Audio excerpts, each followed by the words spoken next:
Hi, Raider. There's a Who wears short shorts? Chris wears short shorts. Now this is going. Now we're going. Now we're go. With Chrispy the man. This way. And a free range puppy. Woo! Go, puppy, go. Go, Raider. That a girl. Raider named after Southern North SOU. SOU, where we both went to college. Ayo. What did you major in? Hey, horses. Oh, there's the horses. Dude, I'm doing equine therapy this Sunday. Are you really? Yeah, this is crazy. The horses, they're supposed to talk to me. These guys are real sweet. Hey, buddy. Pretty horses. He's like, hey, can I come say hi? Can I come say hi? Did you ever go to Katie's farm? Helping Hands? It's equine therapy farm. You know what equine therapy is? Yeah. So I'm going Sunday to do kind of like just see what it's all about. And then in October I'm going through like a week or 2 week long intensive training. So you're going to be leading it? Yeah, eventually. Okay. Yeah. Eventually. That's really cool. Yeah, it's just kind of like, I think, in life when you know something's before you and it's just a matter of when. Mm-hmm. Me doing things with horses is definitely on my horizon. Like, there's just been so many times where they, like, Kate, you haven't met Katie. Wait, did you meet Katie? At Tree to Tree? I don't think so. Okay. Wait, Well, Katie who? The one who has the farm? No. Okay. Yeah, she does equine therapy. She became a facilitator. We facilitated a bunch, corporate groups and stuff. Yeah. We always have great chemistry. And she's like, Jason, you got to do equine therapy. This one lasts 3 years. And then my other friend I made, she's super into horses. And then this other friend, Becca, does equine therapy. Becca and Katie met recently. And now they're like, Jason, just get get it together. Let's do this already. So it's happening. Okay. It's going to happen. Do we need to? Oh, he doesn't have. Just in case. We'll hold little Raider, but that's a cute looking puppy. Yeah. I am a sucker for a puppy. Puppies are great. Uh-huh. You ever rode horses? Actually, only with Becca. Oh, okay. Yeah, same actually. Hello. Well, in Ecuador. Hi. Wait, you rode horses with Becca in Ecuador? Well, I rode horses with Becca here in Oregon, and I rode horses in Ecuador. It's like, how did I miss this trip you guys took to Ecuador? Yeah, me and Becca went to Ecuador. No big deal. No big deal. Well, then I invited. Yeah, thanks for the invite. Yeah. That's so cool, Raider. Just roams free. Oh, yeah. That's why they're Raider trails. Yeah. Well, they're hers. These are the Raider trails. I'll come out here sometimes and just let her lead the way, and we'll pick different paths through the trails on the way out. And then nice. lead the way on the way back and go a different way on the way back. This is perfect. Because all the trails just go to one central spot. You picked the right spot. I used to run these trails when I visit. Really? Mm-hmm. Oh, no kidding. Yeah. These are like my go-tos. Yeah. It's crazy. That was a different time, man. Anyway. I love Ben. Yeah, Ben has a jam. Mm-hmm. So, where were we? How are you?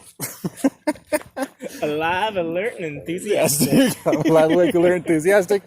I'm alive, awake, alert, enthusiastic.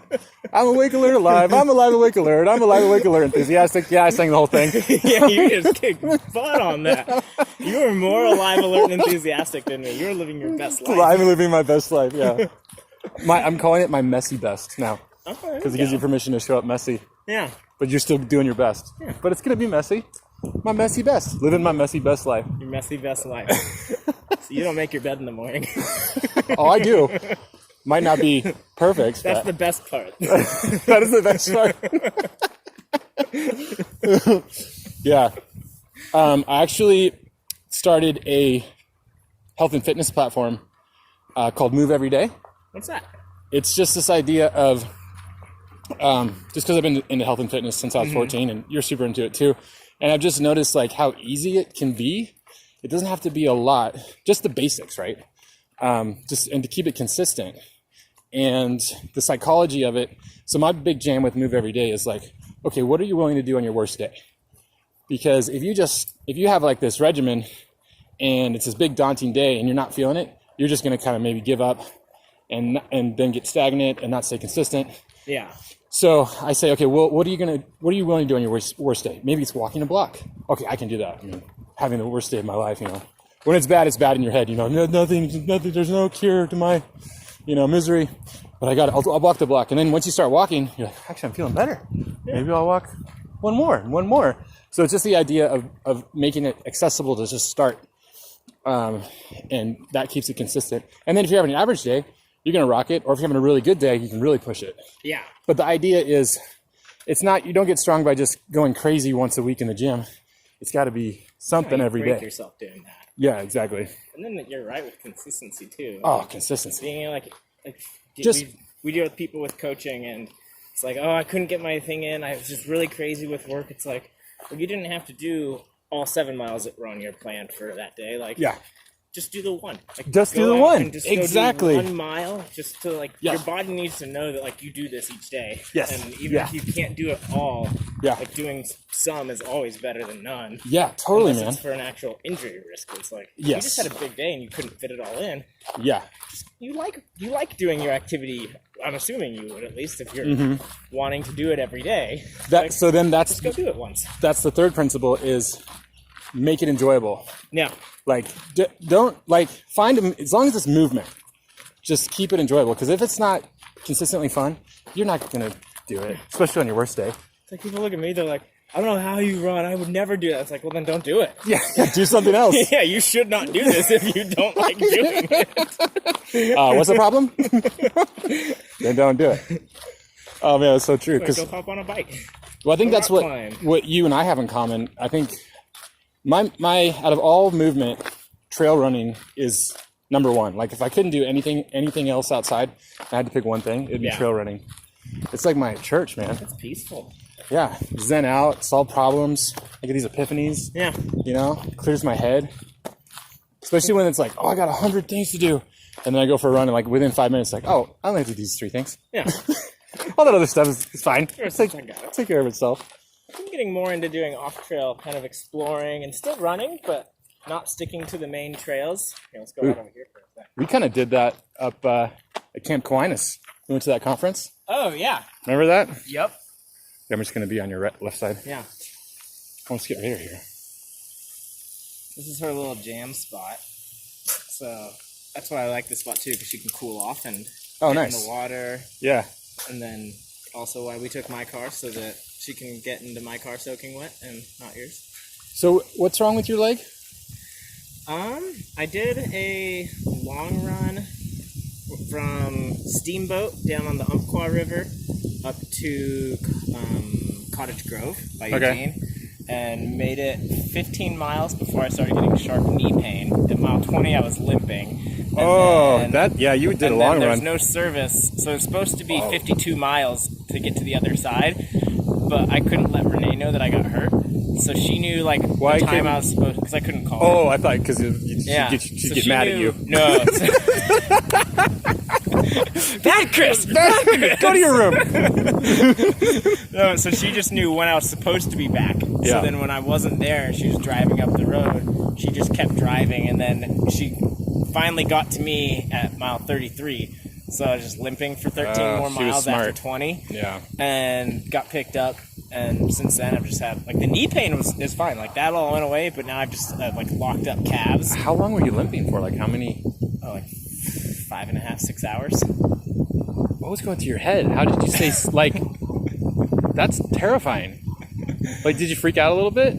No, because I knew that if there was they don't maintain the road, so it's just a gravel forest road. And it's if there's an obstacle up ahead and she can't get through it, I don't know about it until I get to it.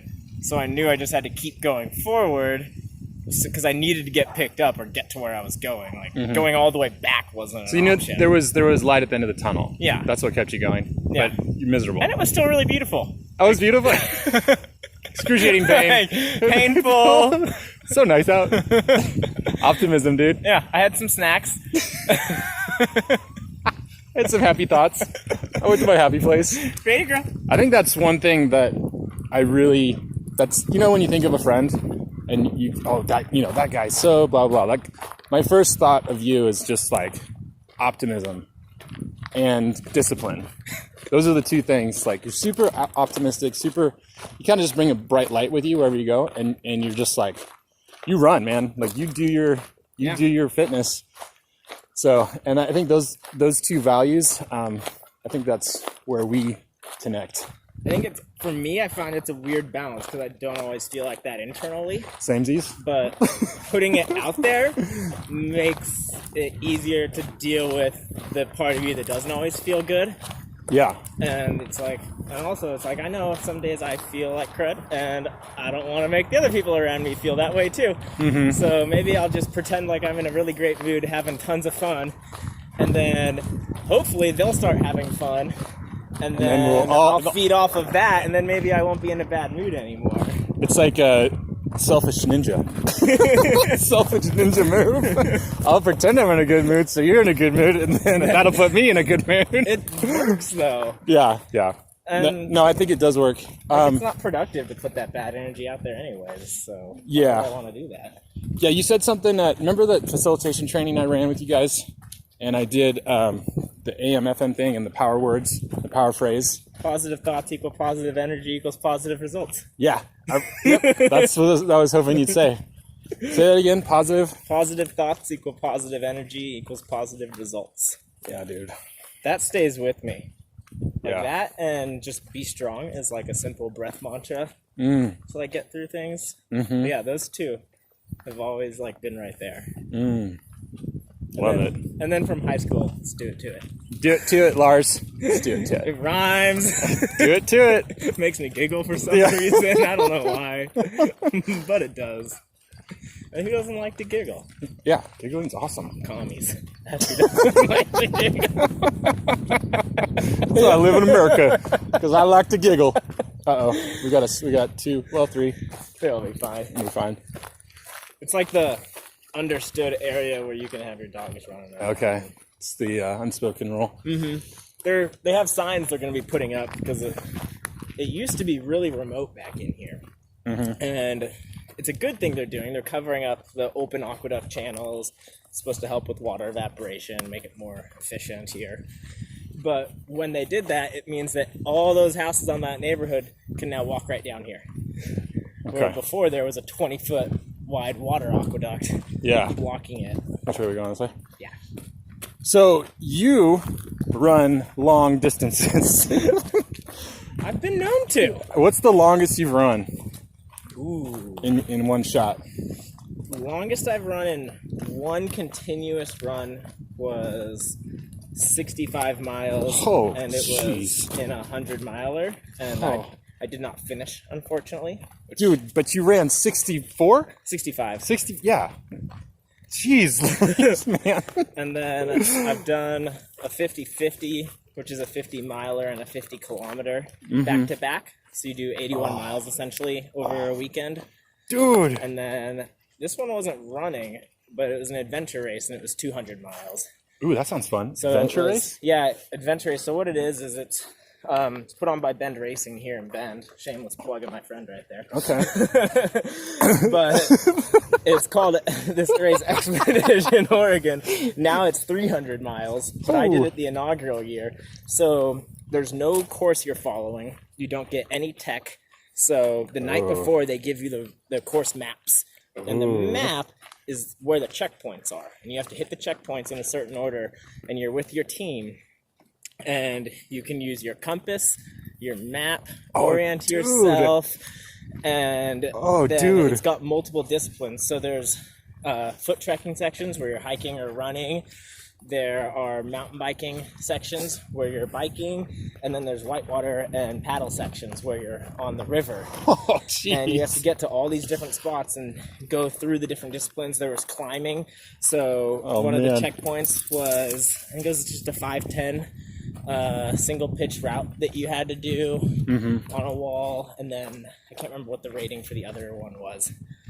And you just have to do all these different things. So like when you get to the bike section, let's say, your bike is there in a box that you have to then pull it out, put your bike back together, and then you go do your bike section. And when the bike section ends, you have to dismantle your bike again, put it back in the box, because that's how they're moving them to the next section where you'll need the bike at.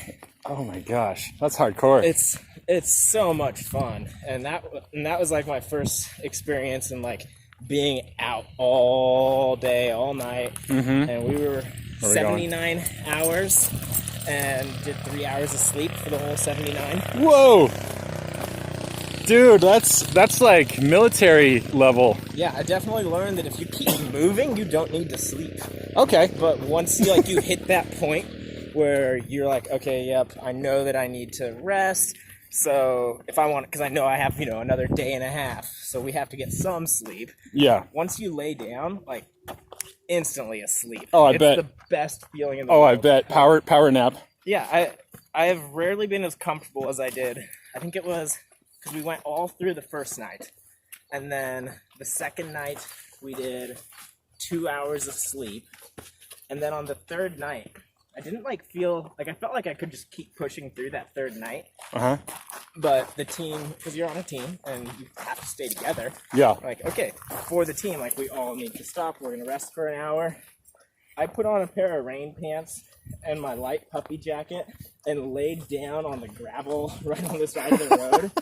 And I gravel. So warm and comfortable. I think it was 35, 40 degrees out that night. Doesn't matter. And You're I fell asleep in seconds. Yeah. And woke up an hour later, just alert and ready to go. So if you suffer from insomnia, just run a ton. Exactly. Until you fall asleep. You'll fall asleep anywhere.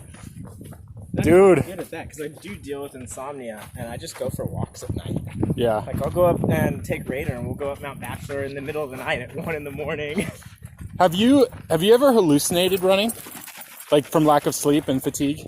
Not running, but I did in that adventure race. Okay. Yeah, tell me about that. It can be really scary, but for me, I turned it into a game. Oh, shoot. Because I think everyone hallucinates differently. Yeah. And something that surprised me was that hallucination from exhaustion is different from hallucination from substance. Yeah. Whereas, it's not really, but I'm perceiving it differently. So the biggest hallucination period was on, I think it was partway through day 3. So after the first night, we got to sleep a little bit. And we're having to push our bikes up this forest because it was too steep of a trail to be able to ride up, because you're carrying all your gear too. Yeah. None of us wanted to try to push and pedal up these switchbacks. So we're walking our bikes up these switchbacks that just never end. And I'm looking around the forest, and my brain was just taking shortcuts. So the thing I remember is if I saw 2 trees leaned over into each other that had tipped, they would look like roof pitches, and my brain would fill in a whole house. What? Right there. Oh, so it fills in. Around, and then you'd see something that looked kind of curved, and maybe that's a trampoline or a swimming pool in the front yard of the house. You're like, I want to jump in that swimming pool. Yeah, I'm walking through the forest with my 3 other teammates, and just telling them about the houses that I see out here, and these are amazing places. Oh, look at that house. It's got all these things. So that was the game. That was the game part. Yeah, because I caught on that, okay, this isn't real, but I can't let it become an overpowering distraction that starts to freak me out. So just embrace it. Embrace it. Lean into it. Accept that it's not real, but you're gonna take it for what it is, because you can't get rid of it. What did your friends think? They were just laughing. Because were they not hallucinating either at the time? Just you? Just me. Oh, I bet you made their night or whatever whenever you... Yeah, I think that was 2 or 3 in the afternoon. It was hot. Oh, man. See, it's things like that on team races where somebody in the group is just doing something hilarious and it carries the morale. Oh, absolutely. That's why I did the Cascade Relay race last year. Nice. With my cousins. Dude, that was the funnest thing ever. It's so fun. I was like, why didn't anybody tell me? I would have been doing this every year. Yeah. But the last drive back, because they've done it before I have. That was my first year. Mm-hmm. And they're like, all right, Jason, this is the rule. This drive back, no one's allowed to fall asleep because it's really lame for the driver. If they're fatigued and everybody else has just crashed out. So the rule is everybody has to stay awake with the driver for like an hour drive. Oh, I like that rule. And we were delirious. We were just making silly middle school jokes, laughing our asses off, having the best time. And like you say, the jokes now that we thought were so funny at the time, they're not funny. Like, oh no, to us they are. It's in the moment. They make no sense. But just that hilarious delirium is like, it's gold. It's a moment to be treasured because you can't get it back. Yeah, and it has to be under those circumstances. And it's so pure too, because it's from activity. No one's trying. Yeah. Like, when you get cracked up by something, like no one's sitting there thinking to tell you this funny joke. It just happens. Oh yeah. And like you're saying, it doesn't even have to be funny, but it might be in that moment. Like, this in is that the moment, silliest thing ever. It's like the best sober high. That's another reason I love running. It's just that euphoria you get. I think I usually get it at mile 3. It hits consistently. I don't know when it hits you, but. I don't know. I kind of just I really find it on like the 15 to 30 mile range is when I can kind of sink into that space. Okay. And maybe you're talking about a different layer of euphoria. I feel like it's a point where I stop thinking.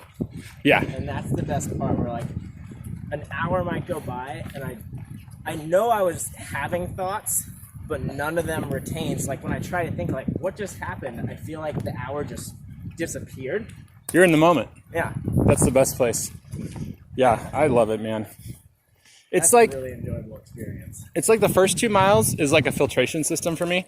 Like I'm filtering out all the BS thoughts and all the crud, and it just kind of all diminishes. And then I think probably your brain waves change, and you just chill out. And then they just ride that. You could run for miles in that zone. Sometimes though, my least favorite experience with running too is when there's like stress in your life and you can't block it out. Yeah, that's when you know it's. I'll get stuck on a run where I'm having like a loop conversation with the person that maybe I have an issue with, and in my head I'm hearing them and my responses, and I'll go through this whole thing that like a whole story. It hasn't happened yet, but I'm stressing about it. Yeah. And making up this scenario that then will stress me out even more, and I'll get through it and I'll be like, oh, that was the dumbest thing ever, I can't believe it, and then my brain will just go right back to the start. I'll start going through this conversation and tweaking it again. And I hate it, but it ends up being really good because like I feel like I get all that bad energy out and can then come at it from a more rational perspective and less emotional. Yeah. And because I keep replaying it through and seeing like how this is gonna lead me. And obviously it's not perfect. Like I don't know if they'll actually respond the way in my head they are. Yeah. But I think because I'm imagining the worst, yeah, I end up at a really good place. Yeah. Than when I actually go to talk. Yeah, you're like, well, I already went through the worst scenario, so this is better than that. Yeah. Dude, that's awesome. Yeah, see, fitness is so healthy, like all around. I do that workshop, The Science of Leadership in the Brain, and that's one thing that I address is the brain needs oxygen to function at full capacity. And what carries oxygen? Blood. How do you get blood flow? Fitness, activity. So when you're running, you're basically blasting your brain with oxygen, and it can think better. You get into your higher cortex, you get out of your limbic system, you can use your whole brain to come up with creative solutions to said problem. Man, it can happen. That's what I love. You can do it anywhere at any time. It can even just be a walk. Oh, yeah. It doesn't have to be and running just accelerates it for me. But Renee and I have ran in the airport together when we have to squeeze a run in. Oh, dude. They let you do that? Let versus don't stop you. Yeah. It's like, why are they running? What are they running from? This is suspicious. Yeah, I think let might be a bit of a strong word, but I've done it. You know, I think it's really great that you found, I don't like that term found, but there's somebody in your life that is into fitness as much as you are. Oh, yeah. I think that is... Even more so, I think. That is so great, Chris. It's like, I'm single right now, and I think a lot of people have been telling me, especially my brother, like, he's like, you have to picture what you want in a person. Yeah. And they'll come. It'll appear. And I'm like, really? Is that true? I mean, does that happen with you? Like, or was it just serendipitous? Like, I mean, honestly, just super random. Yeah. Like I had wasn't dating anyone, wasn't looking to date anyone. That's where I'm at. And Renee and I had just kind of like, we casually knew each other. Like I ran with her one time and we've run into each other. And then we were just out. We had a mutual friend one night who Renee was trying to hook me up with the said mutual friend. And during the same night, I started hitting on Renee. Oh my gosh, that's funny. And it's super weird. Like I don't know for why I did it at the time, other than I thought she was super cool, wanted to get to know her better, and then we just fell into this weird sort of space where we were saying we weren't dating, we weren't dating anyone else, and weren't really telling anyone what we were doing. Yeah, there's that phase. We were just having fun for like a year. I love that. I wish that phase could be forever. And then It's my favorite phase. here we are, 4 years later. 4 years? Yeah. Dude. Still crushing it, having fun. Dude, that's awesome, man. Doing good things. I'm really happy for you. So we get a coach together, which is a ton of fun. And then we just signed up for a race together next year. Oh, man. Assuming we're allowed to go. So we'll wait and see. But Yeah. we're staying positive about it right now. And Next year as in next summer? Hi. how's it going? Good. As in next summer? Yeah. So next June in Estonia. I have a feeling the vaccine will be out by then. I think so. That's just me being optimistic. But this will be fun. It's 250 kilometers over 5 days. Dang, man. It's just a stage race. Well, Joseph Campbell says, follow your bliss and doors open where you least expect. So I'm kind of following that right now, just like really focus on what I love.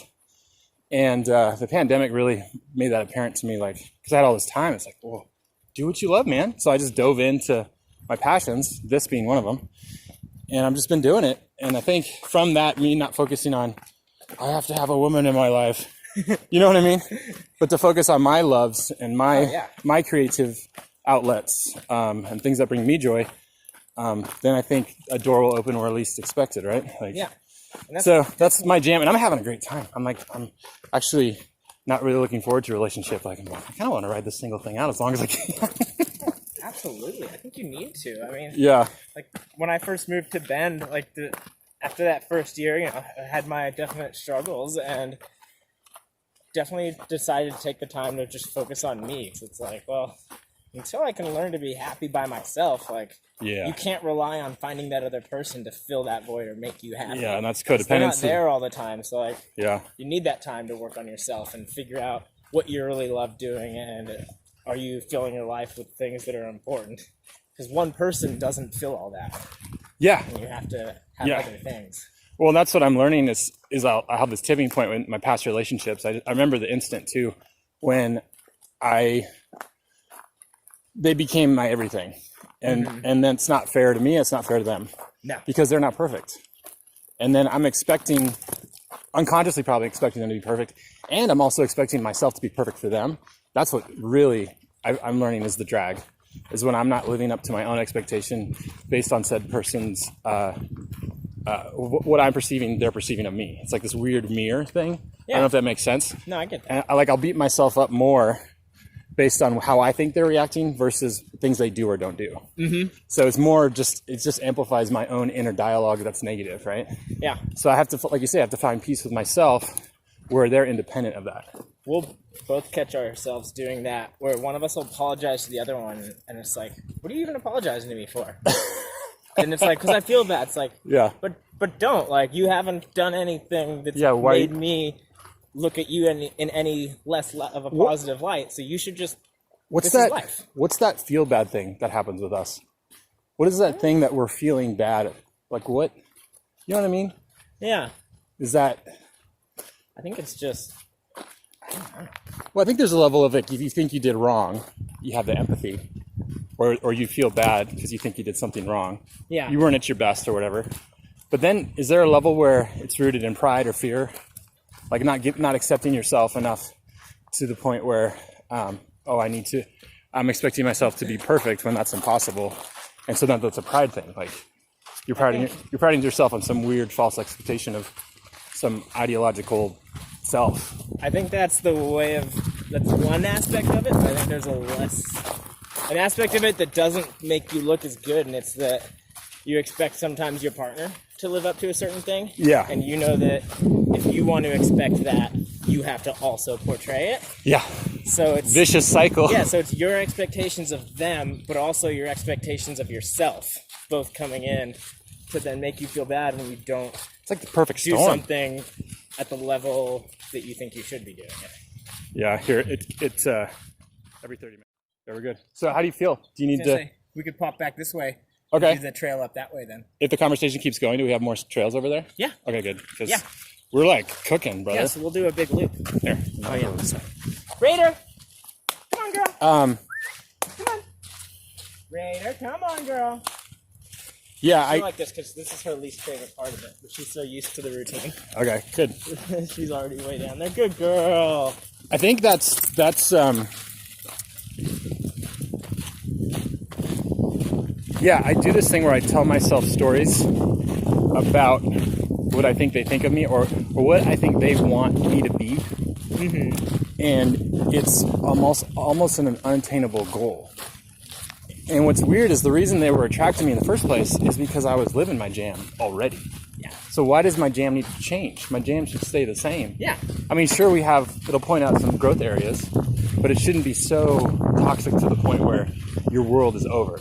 Right? No. Like, you are that person that attracted them. You should still just stay being that person. Yeah. Right? Yeah. That sincere self. Mm-hmm. I've been trying to use this word sincere. I made a new friend today. And we on the drive. You made a friend. I did, yeah. I found him on an app. There's a friend app. It's like Tinder for friends. No. It was. I was dropping. Swipe sad. Yeah.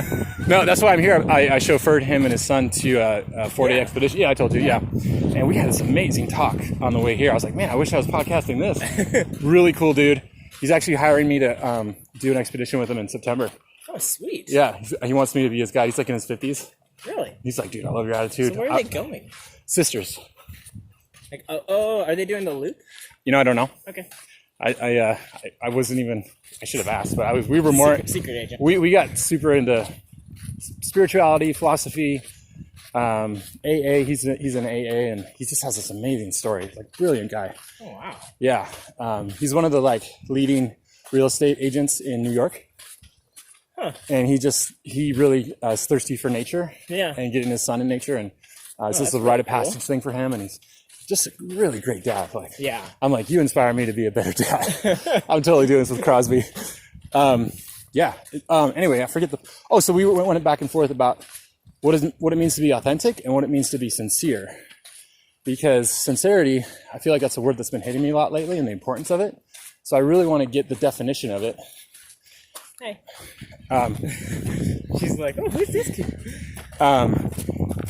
And he was saying the kind of the downfall of authenticity is then you have this weird expectation on yourself to be authentic all the time. Mm-hmm. But like, am I being authentic right now? Am I being fake? But if you're being sincere, you could say, I don't really feel like myself right now, or my best right now. Mm-hmm. And that's okay. Yeah. And you can communicate that. There's freedom in communicating that. As opposed to I need to be my best authentic self all the time. Well, that's not really, I guess, authentic. And I think sincerity is kind of the virtue out of that vice. If you think of vices as something that's holding you back or clamping you in, and the virtue is the way out, I think the virtue out is sincerity. So I've been just even when we were doing my van, and I was like, oh man, I feel like I should have got my van. I was being sincere in that moment. Yeah. Even though that's a really crappy thing to say because it was in the past. But that's how I felt. And I've given myself permission to be a little more open and sincere about what my thoughts are, instead of doing this thing where I just withdraw and don't share my honest, sincere thoughts. Because then what I'll do, if I was trying to be in authentic mode, I'd be like, man, I really wish we had gotten the van. And then I'd be like, well, that was a crappy thing to think. And then I start beating myself up. And then you start losing me. Yeah. As opposed to just being like, hey, Chris, we should look at the van. And then I said, and then just saying, well, that's a crappy thing because it's in the past. But it's out there now. And now you know what I mean? Yeah, just move on. You can move on because it's not your fault. It's just what I'm thinking. Yeah. So, I don't know. I call it being your messy best, as we talked about. Yeah. That too, just finding people around you that accept you with your flaws and not in spite of your flaws. Yeah. A big thing. differing point that people forget. Like, I don't think it's enough to just, oh, I love you in spite of all this. It's like, no, I love you with all that. Ooh. That in spite is Ooh. like, Say that again. Say that again. That was gold. Just the difference between someone loving you with all your flaws versus in spite of all your flaws. Yes, I love you with all your flaws. Yeah, because that's who you are. Yeah. No one is perfect. If your goal is to be perfect, you're gonna fail miserably for your whole life. Yeah. And something I've always said is like, good people do bad things and bad people do good things. But like, that doesn't make you a good person or a bad person. You're just a person.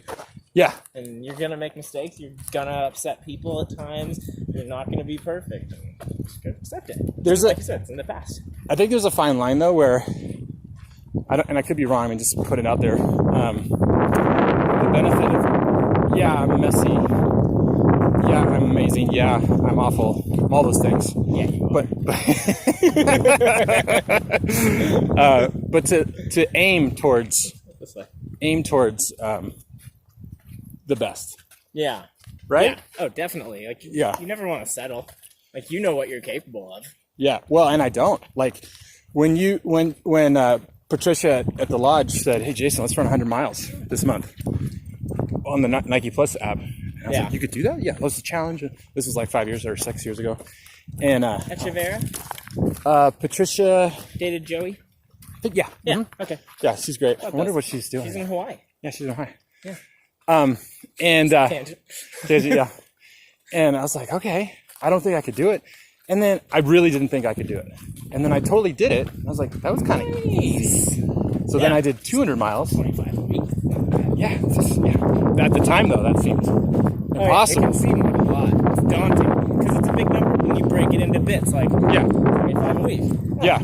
So if I did 5 days, it's only 5 miles. If I need 6 days, shoot, I can do 4 on 7 days. It's easy. You learn your potential. Your potential is farther than you think. Is what I'm saying. Your best is farther than you think. I agree with that for sure. So and then I eventually ran 300 miles a month. Right? So I was like, whoa.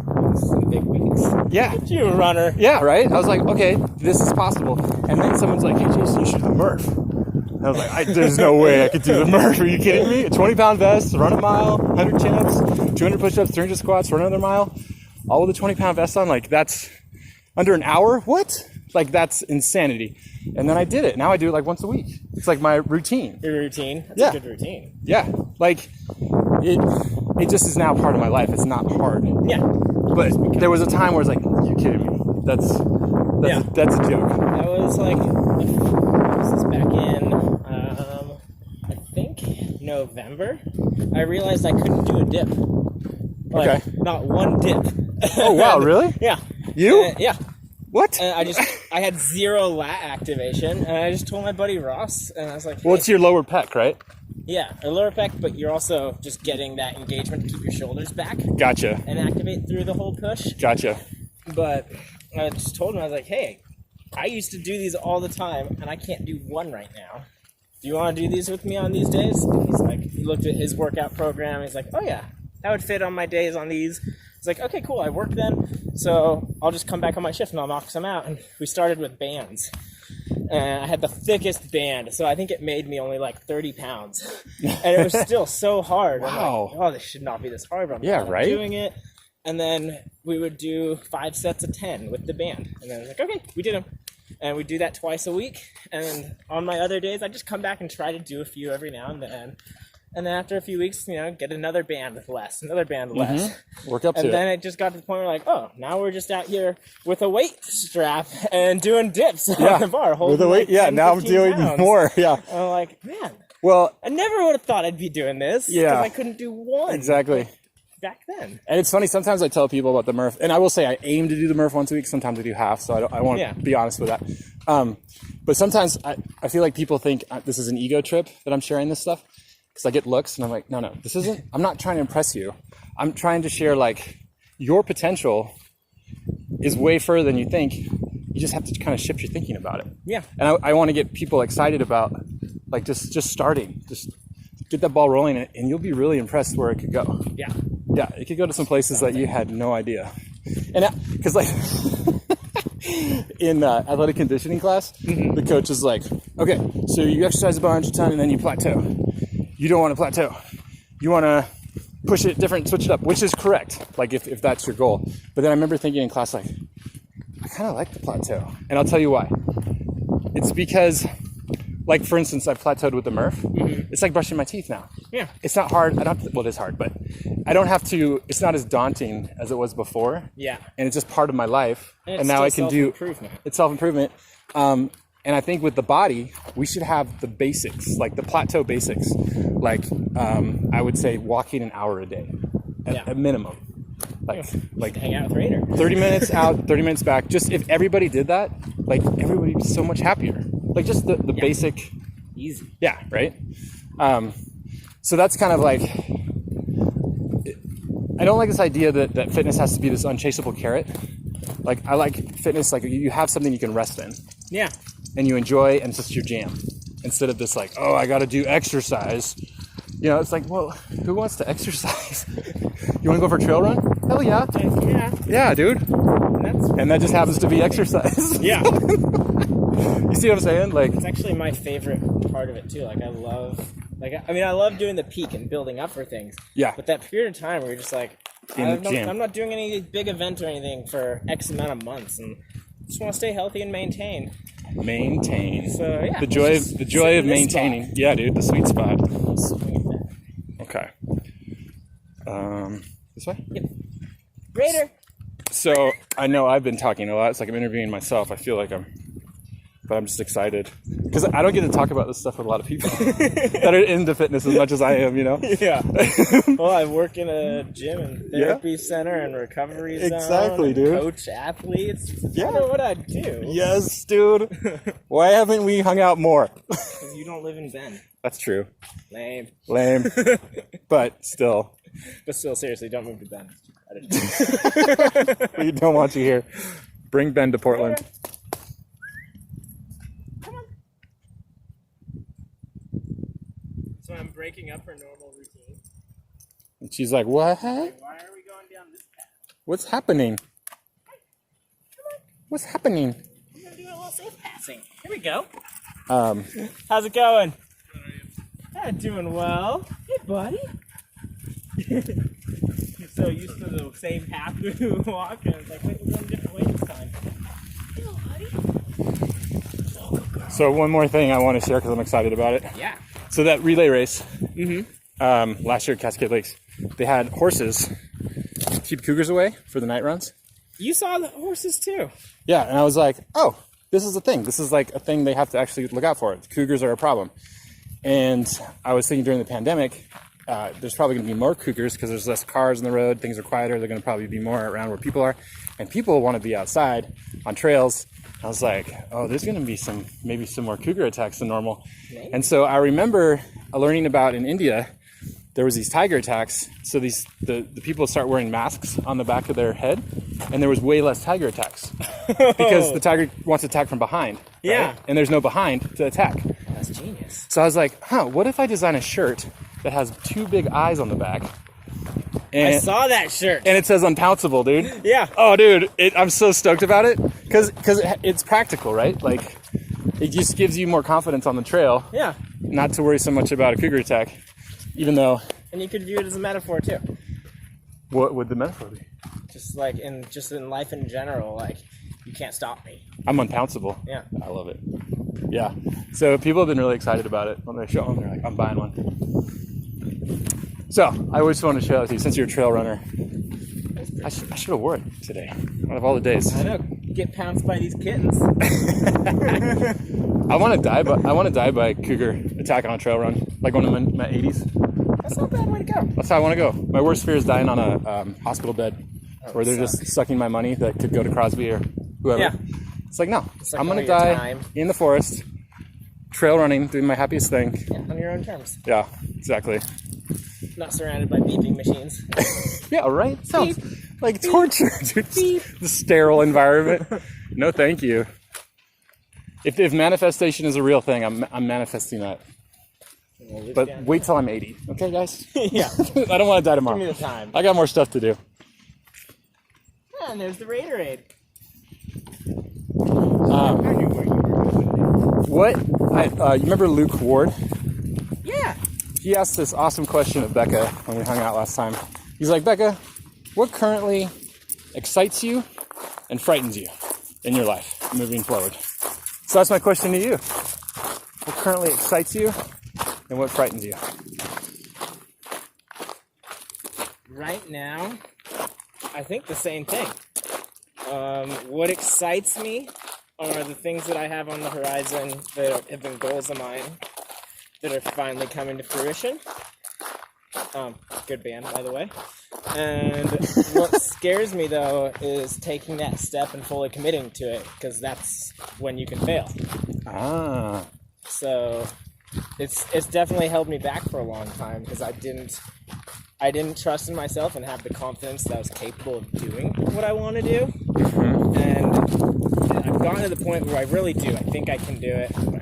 I know I can. And it's just still taking that step, because anything can go wrong. Anything could happen. Like, if all this pandemic had happened a few months later, my permits would have all been through for what I've been working on, and then I would have had to shut it all off after doing all the promotion. Whereas, like, I felt like it was a blessing in disguise this year, and like, it sucks that I have to delay it a year. But if it hadn't happened when it did, I could have been worse off. What's the thing you're working on? Putting on events. Oh, nice. Dude, you'd be awesome at that. Yeah.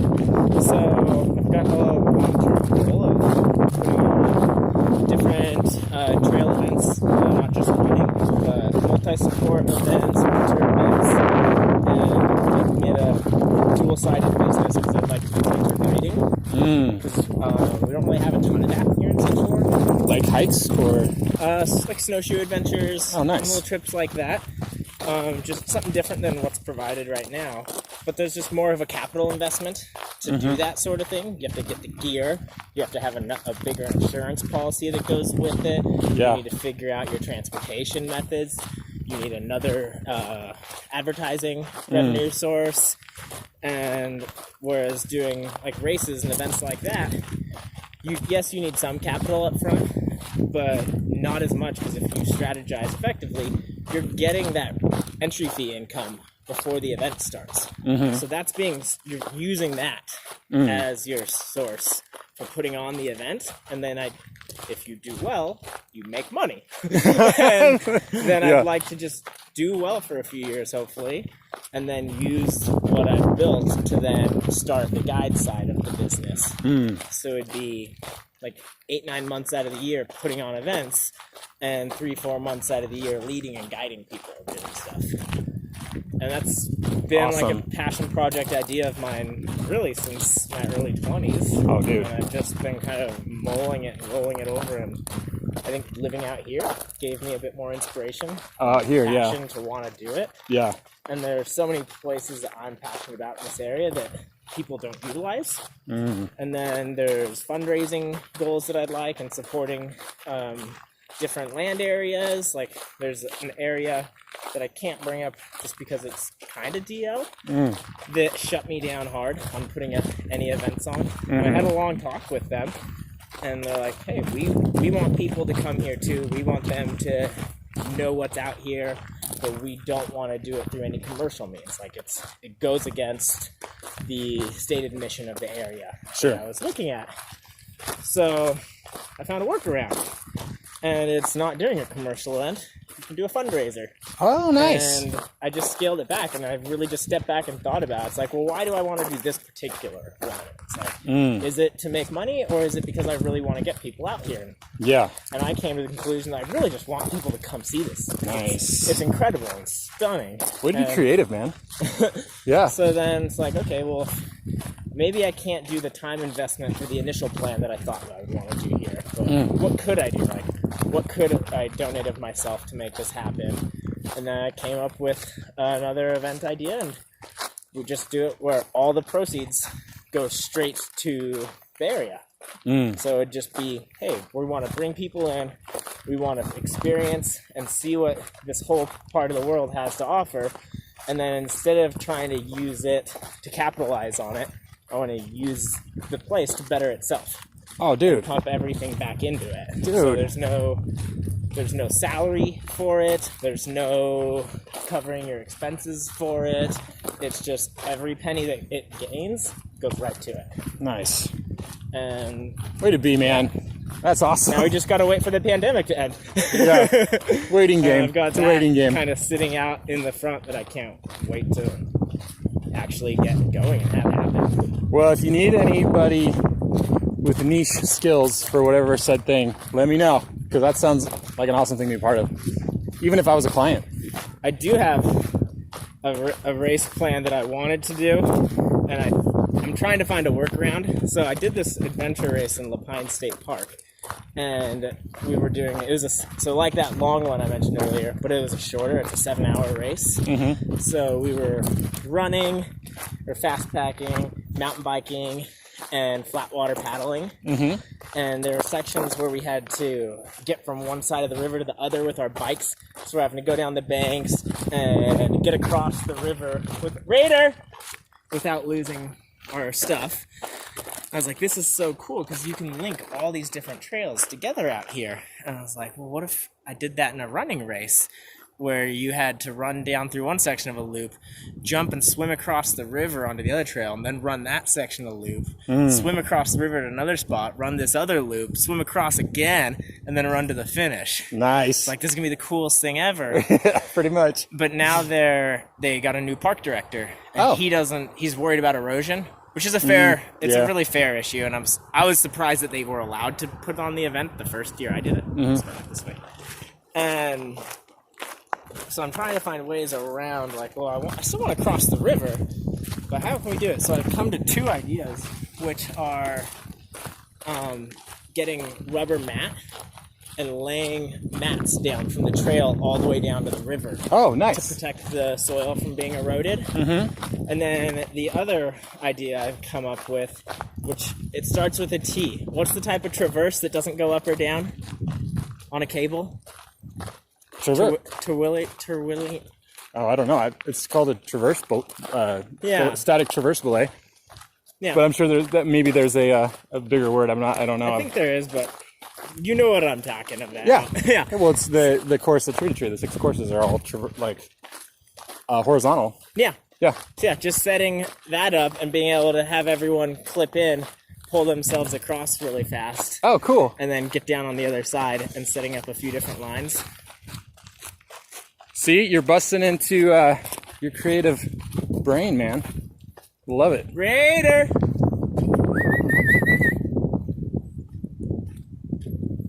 Where'd the puppy go? She's like, where are you guys going? Stinker, Raider, come on! She's like, I was waiting for you. Yeah. There you are, girl. I never worry with her. It's more of just... She's like, I know what I'm doing. What's your problem? Yeah. Like I said, these are Raider trails. Yeah. She knows them. Yeah, that's awesome, dude. Yeah, so that's what I mean, like trying to find out with different types of ideas of, like, not just be running. Or like another idea I thought of is, this one's logistically a bit of a nightmare, but I think it's super fun, where you have a grid. Think of like you pull out your forest map and they're all gridded off depending on the scale. Mm-hmm. You pick a square grid, you go out there. Okay, well, what's in this square grid? I've got all these different logging roads that cut through, ATV trails, snowmobile trails that have been blazed, random game tracks. You have all these different ways where you can travel through this grid. And you have a start in one corner, and then you have a checkpoint at the opposite corner or at another spot on it. And then you have to get back to your start. So essentially it's an out and back, but there's no marked course. And the only thing that you have is all around the grid, you put signage up that says, do not continue, you are leaving the grid. So you know, okay, I have to turn back around, I missed a turn, let's try this turn. And you just have to keep going until you find your way. And then obviously you don't want to make it impossible. So then what you do is you wait, depending on your grid size, X amount of minutes, and then you have someone from the start, they start going, and marking the path. Mm. So if you were able to navigate, orient yourself, and get going in the right direction, you have an advantage. You're going ahead. Everyone who maybe struggled a bit more and is turned around and lost, well, they'll eventually link back up with the most direct path that's then being marked by the person who knows it. So then they can be like, oh, okay, I know where I'm going now. Get this way. And you could either then stay and just follow that person if you wanted to, or be like, okay, you got me on the right path. I'm going to go on my own. Keep trying to find the way now. Yeah. And so then it's an orienteering race that's not marked, but is also marked. It becomes a trail that the group emerges with. Mm-hmm. That's like ants, dude. Oh, yeah. Ants trying to find food, and then once they do, they'll release pheromones, kind of like that marked trail. Yep. And then the ants go to the go pheromones. To that and follow it. Yeah. I didn't think about that. Yeah, it's the science of emergence. Maybe we'll call the race "The Ants Go Marching In." Yes, dude. Or A Bug's Life. Yeah. And instead of like steaks, they have pheromones that they release. They spray. And you can smell your way through. Not really. Yeah, so I want to do things like that. Dude, that's that awesome. Thinking outside the box and finding new creative ways to bring other people into it. 'Cause I just think there's enough 5Ks. Yeah. And things like that. Let's mix it up, people. Yeah, do something different. And you don't have to be able to compare it to anything else. Like, I think that's a beauty of trail racing really in general is it's nothing to compare it to. It's just its thing. Oh no. Got you going. Thanks for the heads up. I'm not a big snake person. Think we're gonna find our snake? I don't know. It probably went away. I think you scared it away. Thank you. Taught that snake who's boss.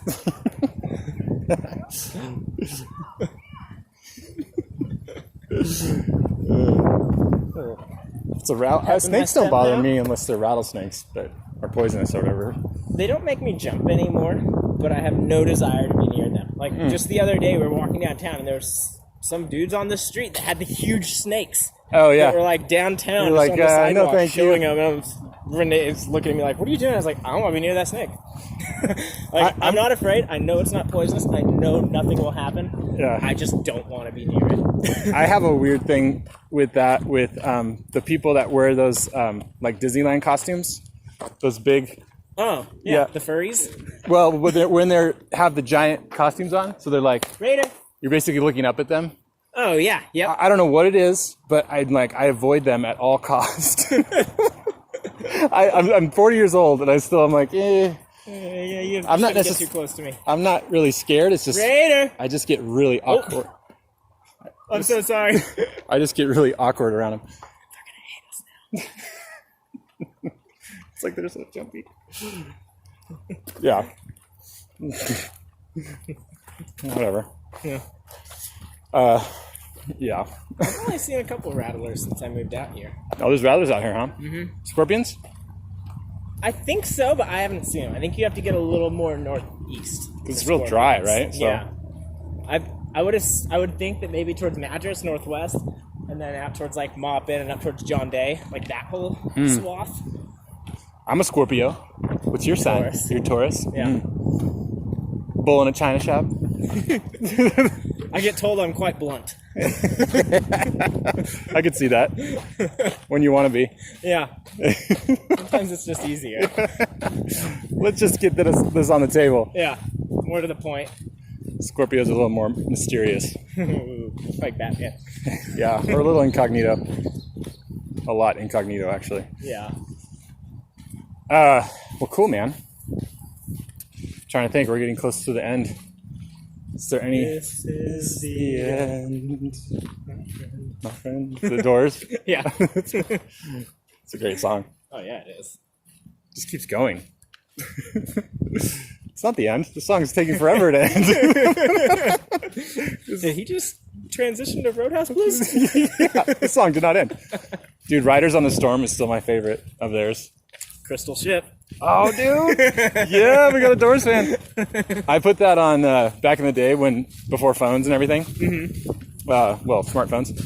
I'm not that old. Before phones, before we could telecommunicate, before electricity.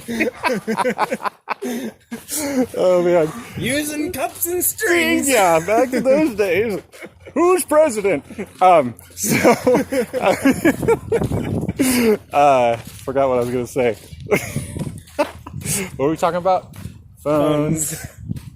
The doors. Oh, for an alarm. Oh. So there was these alarms where you could put your cassette tape, back when there was cassette tapes, in a player, and then set an alarm, and it would start playing the tape at said time that you want to wake up.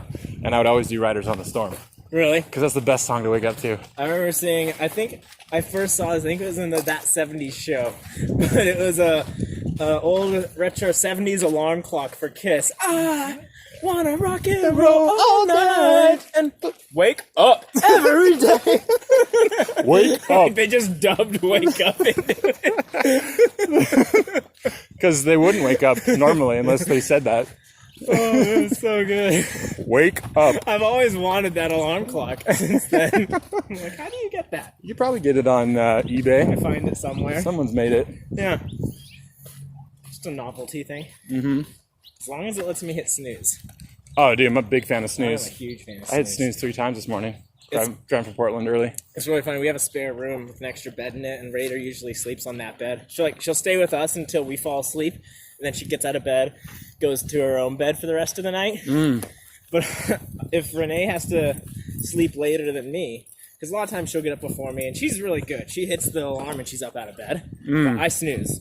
So Yeah. if I know she's still trying to sleep and I have to be up before her, I'll get up and grab another blanket, and I'll just go lay down on the other bed and curl up into Raider and be like, you let me snooze all morning. I love you. My snooze puppy. Yeah. That's great. Yeah, when I learned, I always like this thing, like, be smart now for when you're dumb later. Kind of like set yourself up for success. Yeah. When I learned I could do, like, because coffee's like so just, it's a thing to drink. It's like, it's heavy, has caffeine in it, but it's like, oh, your stomach. I just love a warm coffee. That is nice when it's cold. But to do those like energy drinks that like have the vitamins and caffeine in them, I have it set by my bed. So when I wake up, it's glug, and then just whoop. Then you're Then alive, alert, and enthusiastic. Full circle, dude. Alive, alert. That's a good thing to end on. Yeah, buddy. Yeah.